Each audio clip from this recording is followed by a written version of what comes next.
100 million shots in people's arms. That's right, 200 million shots in 100 days.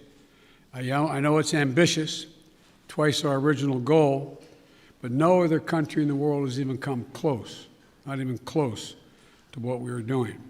And I believe we can do it. And today, we made a historic investment in reaching the hardest hit and the most vulnerable communities, the highest risk communities, as a consequence of the virus, by investing an additional $10 billion in being able to reach them. I also set a goal before I took office of getting a majority of schools in K through 8 fully open in the first 100 days. Now, thanks to the enormous amount of work done by our administration, educators, parents, local, state education officials, and leaders, recent Department of Education survey shows that nearly half of the K through 8 schools are open now full-time, 5 days a week for in-person learning. Not yet a majority, but we're really close, and I believe in the 35 days left to go, we'll meet that goal as well. As of yesterday, more than 100 million payments of $1,400 have gone into people's bank accounts. That's real money in people's pockets, bringing relief instantly almost. And millions more will be getting their money very soon. One final note. Since we passed the American Rescue Plan, we're starting to see new signs of hope in our economy. Since it was passed, a majority of economic forecasters have significantly increased their projections on the economic growth that's going to take place this year. They're now projecting it will exceed 6%, a 6% growth in GDP. And just this morning, we learned that the number of people filing for weekly unemployment insurance fell by nearly 100,000 persons. It's the first time in a year the number has fallen below the pre-pandemic high. So there are still too many Americans out of work, too many families hurting, and they still have a lot of work to do. But I can say to you, the American people, help is here and hope is on the way. Now I'll be happy to take your questions. Zeke, the Associated Press. Thank you, Mr. President. You mentioned your progress on COVID-19. I'd like to ask you about some of the other issues facing your presidency. One of the defining challenges you face in the coming months is how to deliver on your promise to Americans on issues like immigration reform, gun control, voting rights, climate change. All of those right now are facing stiff, united opposition from Republicans on Capitol Hill.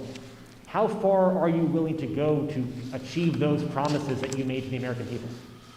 Well, I'm good. Look, when I took office, I decided that it was a fairly basic, simple proposition, and that is I got elected to solve problems.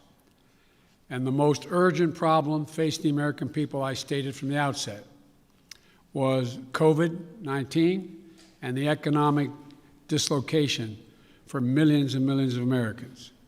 And so that's why I put all my focus in the beginning. There are a lot of problems, but all my focus on dealing with those particular problems. And the other problems we're talking about, from immigration to guns and the other things you mentioned, are long-term problems. They've been around a long time. And what we're going to be able to do, God willing, is now begin one at a time to focus on those as well. And whether it's immigration or guns or a number of other problems that face the country. But the fundamental problem is getting people some peace of mind so they can go to bed at night and not stare at the ceiling wondering whether they lost their health insurance, whether they're going to lose a family member, whether they're going to be in a position where they're going to lose their home because they can't pay their mortgage, or the millions of people are going to get thrown out of their homes because of the inability to to pay their rent. So we're going to move on these one at a time, try to do as many simultaneously as we can, but that's the reason why I focused as I have. And here's the deal. I think my Republican colleagues are going to have to determine whether or not we want to work together, or they'll decide that the way in which they want to proceed is to just decide to divide the country, continue the politics of division. But I'm not going to do that. I'm just going to move forward and take these things as they come. And just to follow up, Mr. President, can your presidency be a success if you can't make progress on those 4 challenges: climate change, immigration reform, gun control, voting rights? Well, I plan on making progress on all of them, but that's going to be for the American people to decide. I think, I doubt whether, maybe you did, maybe others did. I thought, many of you thought there was no possibility of my getting the plan I got passed without any Republican votes. Pretty big deal. Got passed.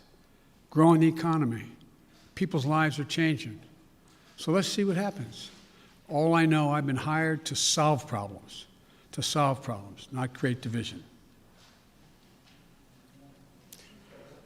Okay, how about Yamiche? Thanks so much, Mr. President. You've said over and over again that immigrants shouldn't come to this country right now. This isn't the time to come. That message is not being received. Instead, the perception of you that got you elected as a moral, decent man is the reason why a lot of immigrants are coming to this country and entrusting you with unaccompanied minors. How do you resolve that tension? And how are you choosing which families can stay and which can go, given the fact that even though with Title 42, there are some families that are staying? And is there a timeline for when we won't be seeing these overcrowded facilities run by CPB when it comes to unaccompanied minors? Well, look, I guess I should be flattered. People are coming because I'm the nice guy. That's the reason why it's happening. That I'm a decent man, or however it's phrased. That's why they're coming, because Biden's a good guy. Truth of the matter is, nothing has changed. As many people came, 28% increase in children to the border in my administration, 31% in the last year in 2019, before the pandemic, in the Trump administration. It happens every single solitary year. There is a significant increase in the number of people coming to the border in the winter months of January, February, March. It happens every year. In addition to that, there is and by the way, does anybody suggest that there was a 31% increase under Trump because he was a nice guy and he was doing good things at the border? That's not the reason they're coming. The reason they're coming is that it's the time they can travel with the least likelihood of dying on the way because of the heat in the desert, number one. Number two, they're coming because of the circumstances in country. In country. The way to deal with this problem, and I started to deal with it back when I was a United States Vice President, putting together a bipartisan plan of over $700 million to do with the root causes of why people are leaving. What did Trump do? He eliminated that funding. He didn't use it. He didn't do it. And in addition to that, what he did, he dismantled all the elements that exist to deal with what had been a problem and has been continued to be a problem for a long time. He, in fact, shut down the number of beds available. He did not fund HHS to get the children out of those Border Patrol facilities where they should not be and not supposed to be more than a few days, a little while. But he dismantled all of that. And so what we're doing now is attempting to rebuild the system that can accommodate what is happening today. And I'd like to think it's because I'm a nice guy, but it's not. It's because of what's happened every year. Let me say one other thing on this. If you take a look at the number of people who are coming, the vast majority, the overwhelming majority of people coming to the border and crossing are being sent back. Thousands, tens of thousands of people who are over the 18 years of age and single people, one at a time coming, have been sent back, sent home. We're sending back the vast majority of the families that are coming. We're trying to work out now with Mexico their willingness to take more of those families back. But that's what's happening. They're not getting across the border. And those who are coming across the border who are unaccompanied children, we're moving rapidly to try to put in place what was dismantled, as I said. For example, of all the children who are coming across the border, over 70% are either 16 or 17 years old. We're not talking about people ripping babies from mother's arms or little 3-year-olds standing on the border. Less than, I think it's 1.5% fall in the category of the very young. So what we're doing is we're providing for the space, again, to be able to get these kids out of the Border Patrol facilities, which no child, no one should be in any longer than 72 hours. And today, I went to, for example, I used all the resources available to me, went to the Defense Department, and the Secretary of Defense has just made available Fort Bliss, 5,000 beds. Be immediately available, 5,000 beds in the Texas border. So we're building back up the capacity that should have been maintained and built upon, that Trump dismantled. It's going to take time. And the other thing we're doing, I might add, am I giving you too long an answer? Because if you don't want the detail. No, but I mean, I don't know how much detail you want about immigration. Maybe I'll stop there and finish. My follow-up question is, one, if you could talk a little bit about which families, why they're being allowed to stay, what the families that are being allowed to stay, why they're being allowed to stay. In addition to that, when it comes to the filibuster, which is what Zeke was asking about, there's immigration is a big issue, of course, when it related to the filibuster, but there's also Republicans who are passing bill after bill trying to restrict voting rights. Chuck Schumer is calling it an existential threat to democracy. Why not back a filibuster rule that at least gets around issues including voting rights or immigration? Jim Clyburn, someone, of course, who you know very well, has backed the idea of a filibuster rule when it comes to civil rights and voting rights. Well, look, I'm going to deal with all of those problems. The question is the priorities as they come and land on my plate. Let's go to the first question you asked, the first of the second questions you asked, and that is, what about dealing with families? Why are not some not going back? Because Mexico is refusing to take them back.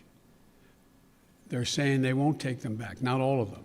We're in negotiations with the president of Mexico. I think we're going to see that change. They should all be going back, all be going back. The only people we're not going to let sitting there on the other side of the Rio Grande by themselves with no help are children. And what we're doing there, and it's an important point to understand. I know you understand it. I don't mean to say it that way. An important point to focus on. The vast majority of people under the age of 18 come to the United States come with a telephone number on a wristband, or come with a telephone number in their pocket in the United States. A mother, a father, a close relative, a grandmama or grandpa. What was happening before is it's taking literally weeks and weeks and maybe even months before anybody pick up the phone and call to see if there really was someone there. Well, we've set up a system now where within 24 hours there's a phone call made as that child crosses the border. And then a verification system being put in place as of today to determine quickly whether or not that is a trafficker being called or that is actually a mom, a dad, and or a close relative. They're establishing that right off the bat. If it in fact is mom or dad, dad says, to take the extreme case, I got a birth certificate. Then guess what? We're getting that kid directly to that parent immediately. And so that's going to reduce significantly. There's two ways to reduce child populations in circumstances that are not acceptable, like being held at a Border Patrol station.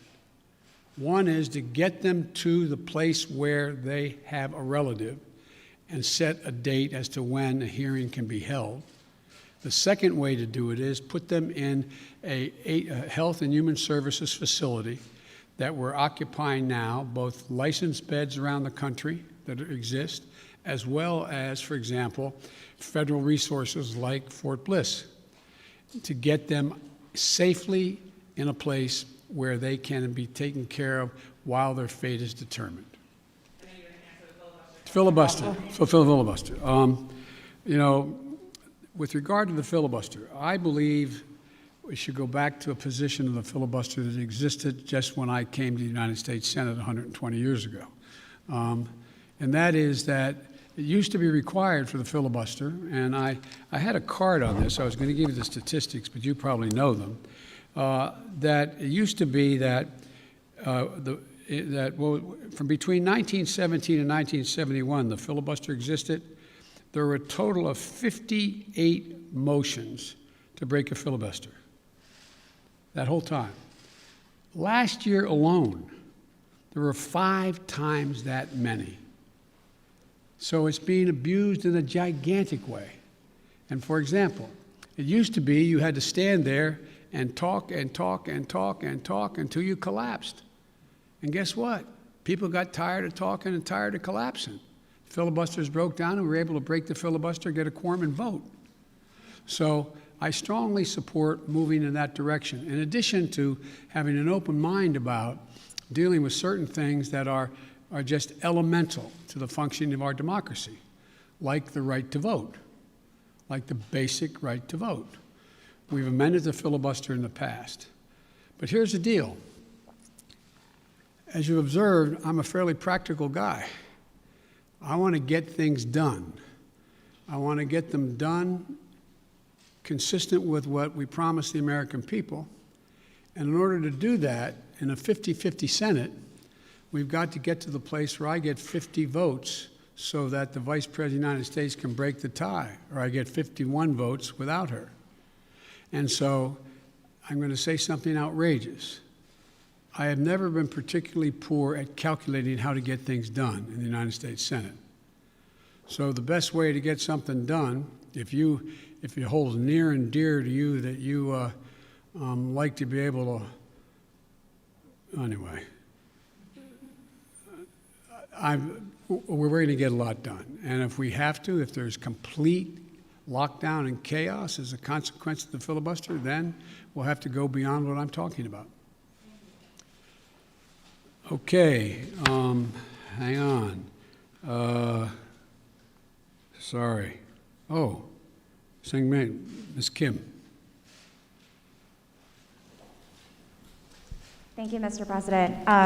To follow up on the filibuster, so do you believe it should take 60 votes to end a filibuster on legislation, or 51? If we could end it with 51, we would have no problem. You're going to have to, the existing rule, it's going to be hard to get a parliamentary ruling that allows 50 votes to end the filibuster, the existence of a filibuster.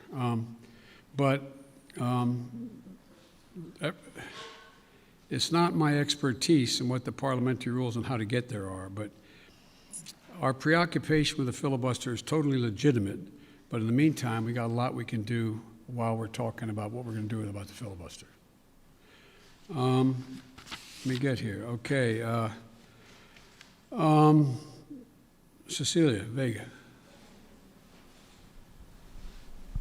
I'd like to circle back to immigration, please.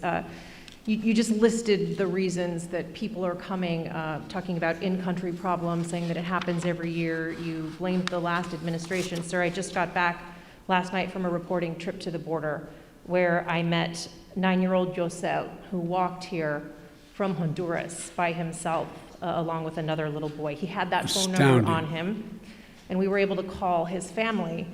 His mother says that she sent her son to this country because she believes that you are not deporting unaccompanied minors like her son. That's why she sent him alone from Honduras.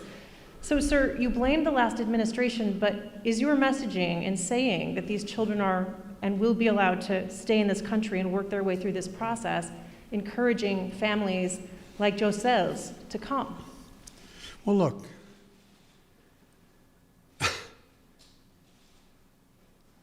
The idea that I'm going to say which I would never do. If an unaccompanied child ends up at the border, we're just going to let them starve to death and stay on the other side. No previous administration did that either, except Trump. I'm not going to do it. I'm not going to do it. That's why I've asked the Vice President of the United States yesterday to be the lead person on dealing with focusing on the fundamental reasons why people leave Honduras, Guatemala, El Salvador in the first place. It's because of earthquakes, floods. It's because of lack of food. It's because of gang violence. It's because of a whole range of things that when I was vice president had the same obligation to deal with unaccompanied children. I was able to get it slowed up significantly by working with the heads of state of those communities to do things like in one of the major cities, the reason people were leaving is they couldn't walk the street because their kids were getting beat up or shot or gang violence. Well, what I was able to do is not give money to the head of state because so many are corrupt, but I was able to say, okay, you need lighting in the streets to change things? I'll put the lighting in. We got a contractor. We got the type of lighting. We paid directly to the contractor, did not go through the government. And violent crime significantly was reduced in that city. Fewer people sought to leave. When this hurricane occurred, the 2 hurricanes, instead of us going down and helping in a major way so that people would not have a reason to want to leave in the first place because they didn't have housing or water or sustenance, we did nothing. We're going to do a lot in our administration. We're going to be spending that $700+ million a year to change the life and circumstances of why people leave in the first place. That mother did not sit around on the kitchen table and say, you know, I got a great idea.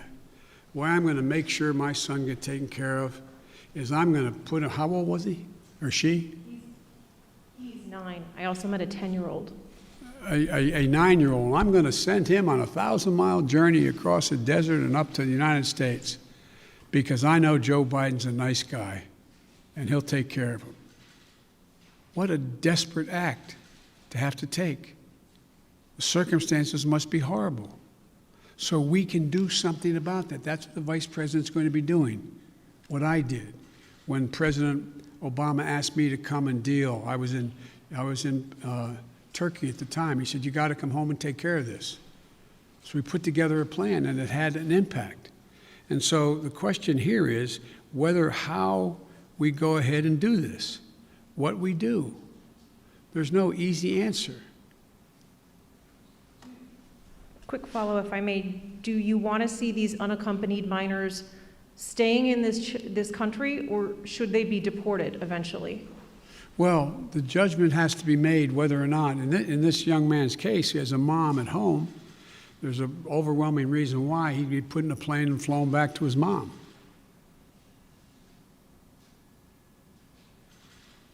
Follow, sir. You mentioned circumstances that must be horrific. The Customs and Border Protection Facility in Donna, Texas, I was there, is at 1,556% capacity right now with mostly unaccompanied minors. There are kids that are sleeping on floors. They are packed into these pods. I've spoken to lawyers who say that some of these children have not seen the sun in days. What's your reaction? What is your reaction to these images that have come out from that particular facility? Is what's happening inside acceptable to you? And when is this going to be fixed? That's a serious question, right? Is it acceptable to me? Come on. That's why we're going to be moving 1,000 of those kids out quickly. That's why I got Fort Bliss opened up. That's why I've been working from the moment this started to happen to try to find additional access for children to be able to safely, not just children, but particularly children, to be able to safely be housed while we follow through on the rest of what's happening. That is totally unacceptable.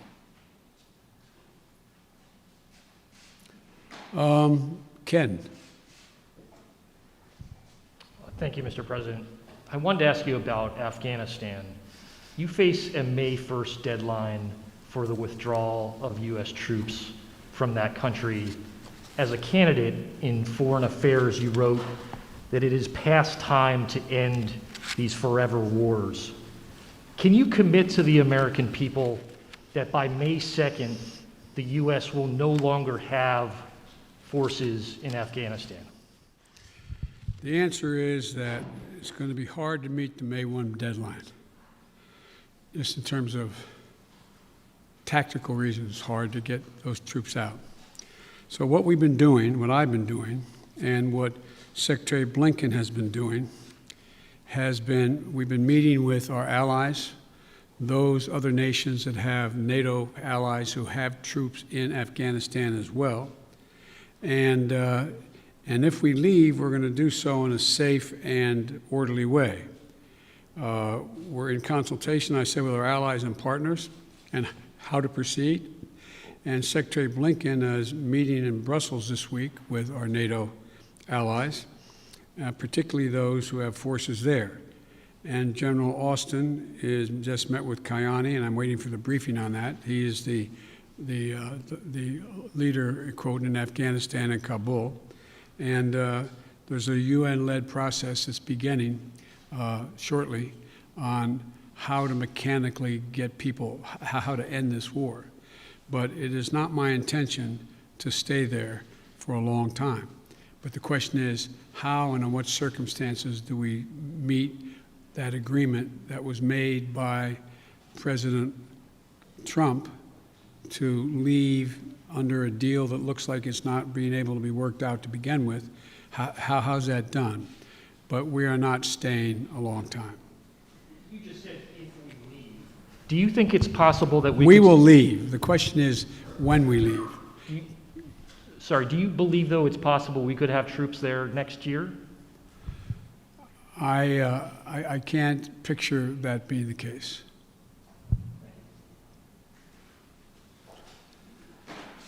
Okay, Kristen. Thank you very much, Mr. President. Given the conditions that were just laid out at the migrant facilities at the U.S. border, will you commit to allowing journalists to have access to the facilities that are overcrowded moving forward? I will commit when my plan very shortly is underway to let you have access to not just them, but to other facilities as well. How soon will journalists be able to have access to the facilities? We've obviously been allowed to be inside one, but we haven't seen the facilities in which children are packed together to really give the American people a chance to see that. Will you commit to transparency on this issue? I will commit to transparency, and as soon as I am in a position to be able to implement what we're doing right now. And one of the reasons I haven't gone down, all my chief folks have gone down, is I don't want to become the issue. I don't want to be, bringing all the Secret Service and everybody with me to get in the way. So this is being set up, and you'll have full access to everything once we get this thing moving. Okay, and just to be clear, how soon will that be, Mr. President? I don't know, to be clear. Okay, and do you bear responsibility for everything that's happening at the border now? I hear you talking a lot about the past administration. You decided to roll back some of those policies. Did you move too quickly to roll back what? I'm sorry? Policies. Did you move too quickly to roll back some of the executive orders of your predecessor? First of all the policies that are underway were not helping at all. Did not slow up the amount of immigration, and as many people coming. And rolling back the policies of separating children from their mothers, I make no apology for that.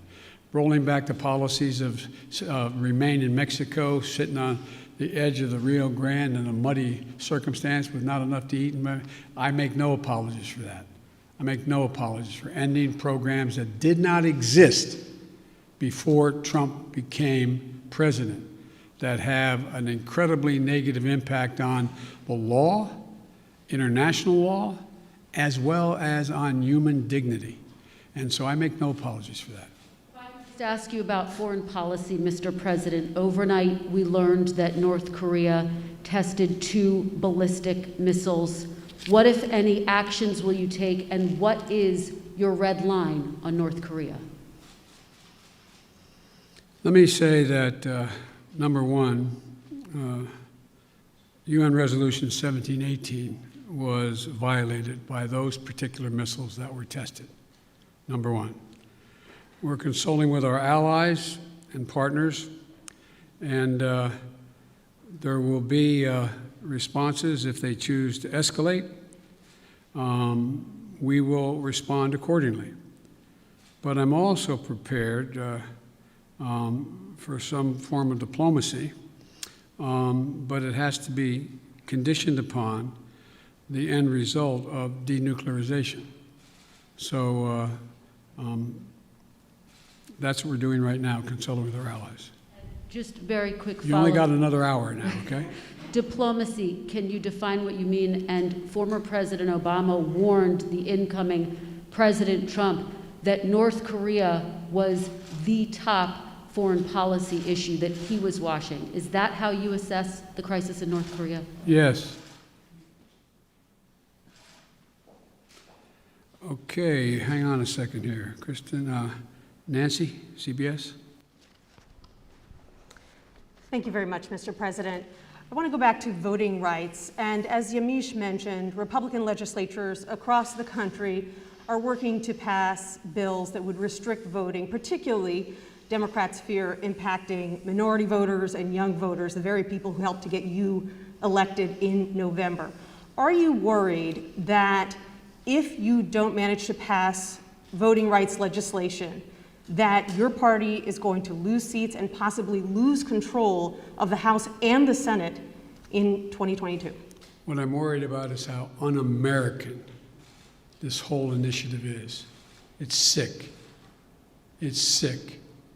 Deciding in some states that you cannot bring water to people standing in line, waiting to vote. Deciding that you're going to end voting at 5 o'clock when working people are just getting off work. Deciding that there will be no absentee ballots under the most rigid circumstances. It's all designed, and I'm going to spend my time doing three things. One, trying to figure out how to pass the legislation passed by the House, number one. Number two, educating the American public. The Republican voters I know find this despicable. Republican voters. The folks outside this White House. I'm not talking about the elected officials. I'm talking about voters. Voters. And so I'm convinced that we'll be able to stop this because it is the most pernicious thing. This makes Jim Crow look like Jim Eagle. I mean, this is gigantic, what they're trying to do. And it cannot be sustained. And do everything in my power, along with my friends in the House and the Senate, to keep that from becoming the law. Is there anything else you can do about it besides passing legislation? The answer is yes, but I'm not going to lay out a strategy in front of the whole world and you now. And then on a related note, have you decided whether you are going to run for re-election in 2024? You haven't set up a re-election campaign yet, as your predecessor had by this time. My predecessor needed to. My predecessor. Oh, God, I miss it. Have you? No, the answer is yes. My plan is to run for re-election. That's my expectation. And then on one other note, on bipartisanship, your old friend, Mitch McConnell, says you have only spoken to each other once since you took office, and that you have moved far left since taking office. Do you see it the same way he does? Have you rejected bipartisanship? No, I haven't at all. I've been meeting. When's the last time a president invited the opposite party down at least a half a dozen times to talk about issues, everything from how we work. We're working with a group of 20 members of the Senate right now and House on how we reestablish our ability to make computer chips, and how we get ahead of the game, how we can work together. We're working together on a bunch of things. But look, I know Mitch well. Mitch knows me well. I would expect Mitch to say exactly what he said. But this is a matter of making sure that I would like elected Republican support. But what I know I have now is I have electoral support from Republican voters. Republican voters agree with what I'm doing. And so unless Mitch says the last thing I did, this last piece of legislation, is so far left, well, then he ought to take a look at his party.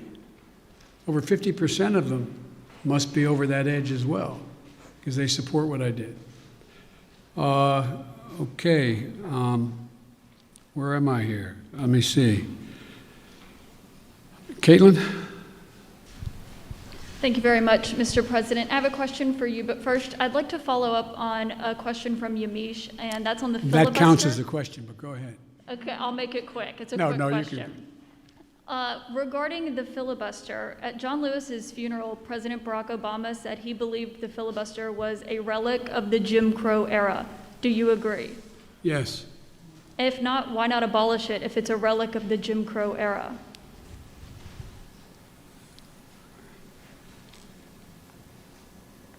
Successful electoral politics is the art of the possible. Let's figure out how we can get this done and move in the direction of significantly changing the abuse of even the filibuster rule first. It's been abused from the time it came into being by an extreme way in the last 20 years. Let's deal with the abuse first. You're moving closer to eliminating the filibuster. Is that correct? I answered your question. You also just made some news by saying that you are going to run for re-election. I said that is my expectation. So is that a yes, that you are running for re-election? Look, I don't know where you guys come from, man. I've never been able to travel. I'm a great respecter of fate. I've never been able to plan 3.5 years ahead for certain. And if you do run, will Vice President Harris be on your ticket?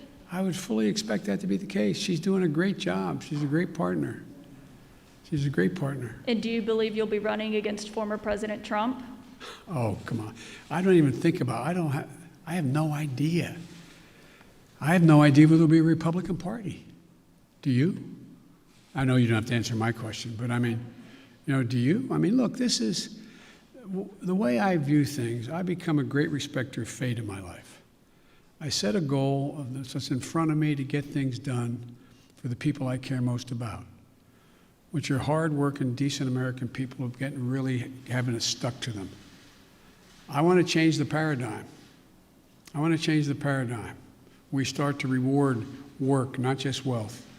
I want to change the paradigm. If you notice, didn't you find it kind of interesting that my Republican friends were worried about that the cost and the taxes that had to be had, if there is any tax to be had as they talk about it, in dealing with the act that we just passed, which puts money in people's pockets, ordinary people? Do you hear them complain when they passed close to $2 trillion Trump tax cut, 83% going to the top 1%? Do you hear them talk about that at all?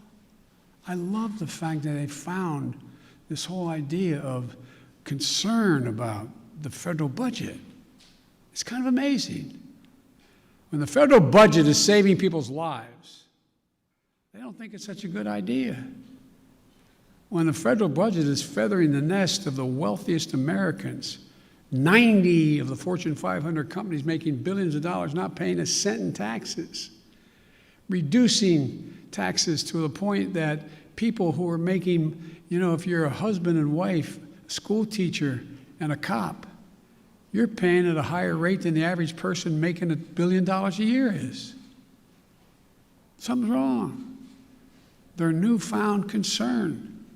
I'm concerned, look, I meant what I said when I ran, and a lot of you still think I'm wrong, and I respect that. I said I'm running for 3 reasons. To restore the soul, dignity, honor, honesty, transparency to the American political system. 2, to rebuild the backbone of this country, the middle class, hardworking people and people struggling to get in the middle class. They built America, and unions built them. The 3rd reason I said I was running was to unite the country. And generically speaking, all of you said, no, you can't do that. Well, I've not been able to unite the Congress, but I've been uniting the country based on the polling data. We have to come together. We have to. So from my perspective, it's to me, it's about just, getting out there, putting one foot in front of the other, and just trying to make things better for people. just hard-working people. People get up every morning and just want to figure out how to put food on the table for their kids, be able to have a little bit of breathing room, being able to have, make sure that they go to bed not staring at the ceiling like my dad did, wondering whether, since he didn't have health insurance, what happens if mom gets sick or he got sick. These are basic things, basic things. And I'm of the view that the vast majority of people, including registered Republicans by and large, share that same view, that same sense of what is, what's appropriate. Justin Sink, Bloomberg. Thanks, Mr. President. I wanted to ask about your relationship with China now that you've been in office for a couple months. There's obviously the meeting in Alaska that was a little theatrical, and there's the continued human rights abuses. So today, I'm wondering, are you more likely than you were when you came into office to maintain tariffs on China? Are you considering banning imports of forced labor products? And would you consider cutting off U.S. investment or Chinese access to international payment systems? Well, look, they're each specifically legitimate questions, but they only touch a smidgen of what the relationship with China really is about. I've known Xi Jinping for a long time. Allegedly, by the time I left office as vice president, I had spent more time with Xi Jinping than any world leader had, because President Obama and the Chinese President Hu decided we should get to know one another, since it was inappropriate for the President of the United States to spend time with the Vice President of another country. But it was obvious he was going to become the new leader of China. So I spent hours upon hours with him alone with an interpreter, my interpreter and his, going into great detail. He's very, very straightforward. Doesn't have a democratic with a small d bone in his body, but he's a smart guy. He's one of the guys like Putin who thinks that autocracy is the wave of the future. Democracy can't function in an ever complex world. So when I was elected and he called to congratulate me, I think to the surprise of the China experts who were his people on the call as well as mine listening, we had a 2-hour conversation for 2 hours. And we made several things clear to one another. I made it clear to him again, what I've told him in person on several occasions, that we're not looking for confrontation, although we know there will be steep competition. 2, that we'll have strong competition, but we'll insist that China play by the international rules. Fair competition, fair practices, fair trade. Thirdly, in order to compete effectively, I indicated that we're going to deal with China effectively. And we're going to need 3 things to do that, telling our people. First, we're going to invest in American workers and American science. I said that all through the campaign. I say it again, and I'm setting up my administration to be able to do that, which is that, back in the 60s, we used to invest a little over 2% of our entire GDP in pure research and investment in science. Today, it's 0.7%. I'm going to change that. We're going to change that. The future lies in who can, in fact, own the future as it relates to technology, quantum computing, a whole range of things, including in the medical fields. And so what I'm going to do is make sure we invest closer to 2%. One of the reasons why I've set up the PAB, the President's Board with scientists and the like, again, is we're going to invest in medical research, cancer, Alzheimer's, diabetes, the things, industries of the future, artificial intelligence, quantum computing, biotech, and we're going to make real investments. China is out investing us by a long shot because their plan is to own that future. The second thing we're going to do is we're going to reestablish our alliances, and I've been very clear with him.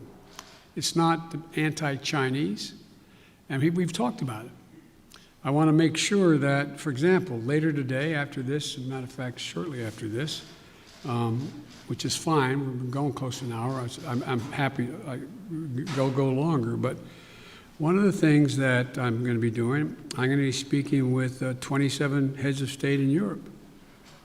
And very shortly, I think within the next hour or so, I don't know the exact time. And earlier this month, and apparently it got the Chinese attention, that's not why I did it, I met with our allies and how we're going to hold China accountable in the region. Australia, India, Japan, and the United States, the so-called Quad. Because we have to have democracies working together. Before too long, I'm going to invite an alliance of democracies to come here to discuss the future. And so we're going to make it clear that in order to deal with these things, we are going to hold China accountable to follow the rules. To follow the rules. Whether it relates to the South China Sea or the North China Sea or the agreement made on Taiwan or a whole range of other things. And the third thing, and the thing that I admire about dealing with Xi is he understands, he makes no pretense about not understanding what I'm saying any more than I do him. I pointed out to him, no leader can be sustained in his position or her position unless they represent the values of the country. And I said, Mr. President, as I've told you before, Americans value the notion of freedom. America values human rights. We don't always live up to our expectations, but there's a value system. We are founded on that principle. And as long as you and your country continues to so blatantly violate human rights, we are going to continue in an unrelenting way to call to the attention of the world and make it clear what's happening. And he understood that. I made it clear that no American president, at least one did, but no American president ever backed down from speaking out of what's happening in the Uyghurs, what's happening in Hong Kong, what's happening in country. That's who we are. The moment a president walks away from that, as the last one did, is the moment we begin to lose our legitimacy around the world. It's who we are. So I see stiff competition with China. China has an overall goal, and I don't criticize them for the goal, but they have an overall goal to become the leading country in the world, the wealthiest country in the world, and the most powerful country in the world. That's not going to happen on my watch, because the United States is going to continue to grow and expand. Sorry, just to follow up on the meeting of democracies, is that where you expect in a multilateral way to make these decisions about sanctions or No, that's not where I make the decision. That's where I make sure we're all on the same page. All on the same page. Look, I predict to you, your children or grandchildren are going to be doing their doctoral thesis on the issue of who succeeded, autocracy or democracy. Because that is what is at stake. Not just with China. Look around the world. We're in the midst of a fourth industrial revolution of enormous consequence. Will there be middle class? How will people adjust to these significant changes in science and technology, the environment? How will they do that? And our democracy is equipped because all the people get to speak, to compete. It is clear, absolutely clear, and most of the scholars I dealt with at Penn agree with me around the country, that this is a battle between the utility of democracies in the 21st century and autocracies. If you notice, you don't have Russia talking about communism anymore. It's about an autocracy. Demand decisions made by a leader of a country. That's what's at stake here. We got to prove democracy works. Mr. President, sorry, I know you haven't had a chance to address the tragedies in Georgia and Colorado. You had said to stay tuned for actions that you might take on gun control. Wondering if you've made a decision either about sending the manufacturer liability bill that you had promised on day one to Capitol Hill, or executive actions like going after ghost guns or giving money to cities and states to battle gun control. All the above. It's a matter of timing.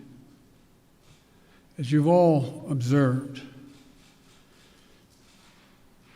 successful presidents, better than me,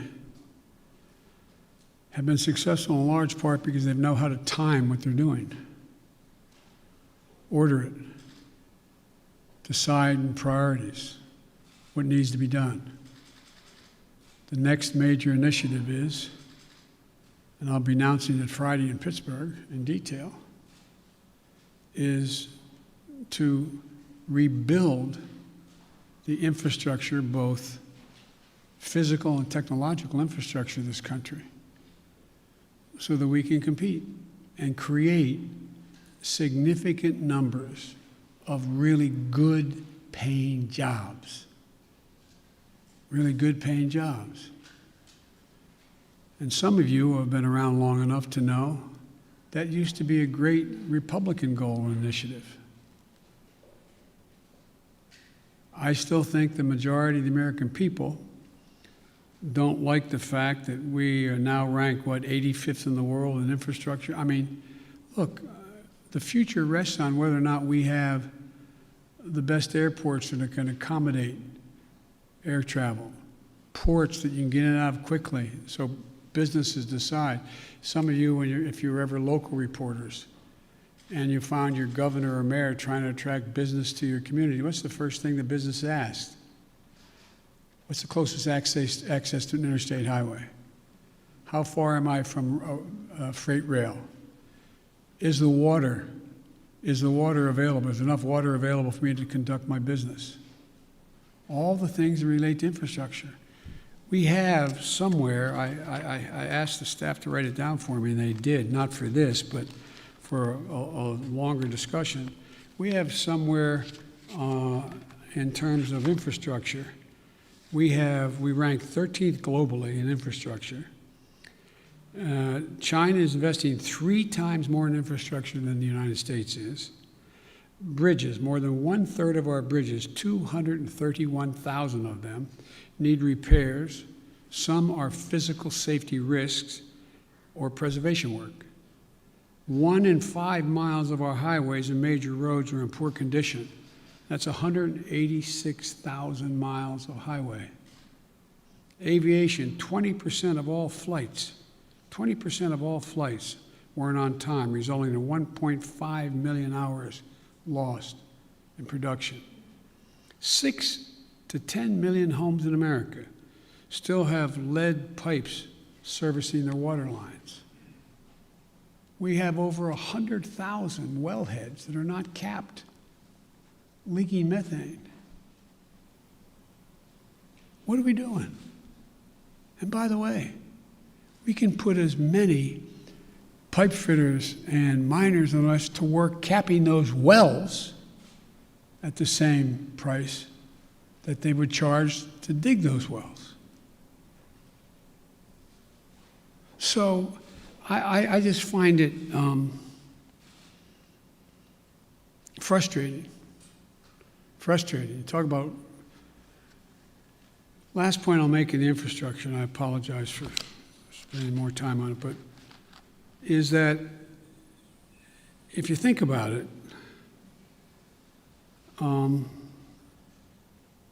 it's the place where we will be able to significantly increase American productivity, at the same time providing really good jobs for people. But we can't build back to what they used to be. We have to build, the global warming's already done significant damage. The roads that used to be above the water level didn't have to worry about where the drainage ditch was. Now you got to rebuild them 3 feet higher because it's not going to go back to what it was before. Only get worse unless we stop it. There's so much we can do. Look at all the schools in America. Most of you live in the Washington area now, but in your hometowns, I don't know where you're all from. How many schools where the kids can't drink the water out of the fountain? How many schools are still in a position where there's asbestos? How many schools in America we're sending our kids to don't have adequate ventilation? How many homes, buildings, office complexes are wasting billions of barrels of oil over time because they can't hold in the heat or the air conditioning because it leaks through the windows that are so porous and the connections? It's amazing. So there's so much we can do that's good stuff, makes people healthier, and creates good jobs. And I think that I got one more question here. And Janet from Univision. Thank you, Mr. President. We too have been reporting at the border, and just like Cecilia, we ran into a pair of siblings who came in on Monday, were detained by CBP, had the phone number for their mother who lives in the U.S. We have contacted the mother. That's the only way they know her kids are here, because CBP today, Thursday, has not contacted that mother. So when can we expect your promise of things getting better with contacting and expediting? Well, they're the already process? getting better, but they're going to get they're going to a whole hell of a lot better real quick, or we're going to hear some people leaving. Okay? We can get this done. We're going to get it done. I had a long meeting with the entire team and several cabinet level officers the other night. We're going to be moving within the next week over 100,000, 1,000 people out of the Border Patrol into safe, secure beds and facilities. We're going to significantly ramp up. We're already out there contacting everyone from getting some of the employees at HHS. There's a lot of them doing other things and move them into making those calls. We're in the process of rearranging and providing for the personnel needed to get that done. But I admire the fact that you were down there, you're making the calls yourself. It's real. The next thing that has to happen, though, as you well know, has to happen. There have to be some certitude that this is actually mom, dad, or whomever. And there's ways to do that. There's ways to do that, a little bit like determining whether or not you got the right code for your credit card. What was your dog's name, kind of thing. I'm being a bit facetious, but not really. And also seeking harder data from DNA to birth certificates, which takes longer. So I want to do this as quickly, as humanly possible, and as safely as possible. As you well know, treating the root causes in Latin America doesn't change things overnight. How do you realistically and physically keep these families from coming to the U.S. when things will not get better in their countries right away? Well, I can't guarantee that, but I know, that old thing, the journey of 1,000 miles starts with the first step. You know as well as I do. You cover it. You have it's not like somebody sitting on a hand-hewn table in Guatemala, in somewhere in Mexico or in Guadalupe saying, I got a great idea. Let's sell everything we have. Give it to a coyote. Have them take our kids across the border into a desert where they don't speak the language. Won't that be fun? Let's go. That's not how it happens. People don't want to leave. When my great-grandfather got in a coffin ship in the Irish Sea, the expectation was he going to live long enough on that ship to get to the United States of America. But they left because of what the Brits had been doing. They were in real trouble. They didn't want to leave, but they had no choice. So I can't guarantee we're going to solve everything, but I can guarantee we can make everything better. We can make it better. We can change the lives of so many people. And the other thing I want to point out to you, and I hope you point out, I realize it's much more heart-wrenching, and it is, to deal with a 5- and 6- and 7-year-old. But you went down there and you saw the vast majority of these children, 70% are 16 years old, 17 years old, and mostly males. Doesn't make it good, bad, or indifferent, but the idea that we have tens of thousands of kids in these god-awful facilities that are really little babies crying all night, there's some, that's true. That's why we got to act. And yesterday, I asked my team, both the director of the two agencies as well as others, I asked them what would they in fact, and I asked their opinion because they're the experts, but I said, focus on the most vulnerable immediately.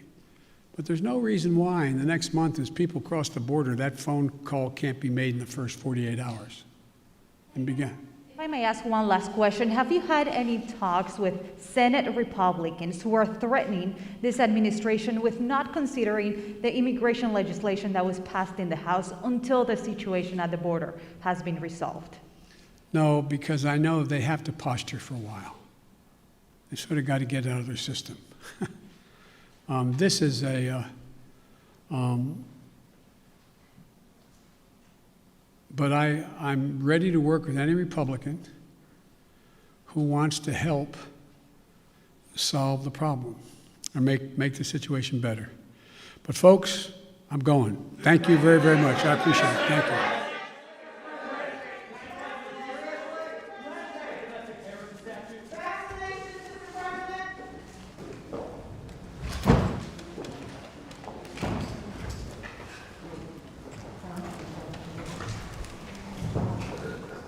That's the end of President Biden's first formal news conference since his inauguration. Started at 1:27 this afternoon, concluded at 2:29 this afternoon. 10 reporters asking questions of the president on a wide variety of topics, and will replace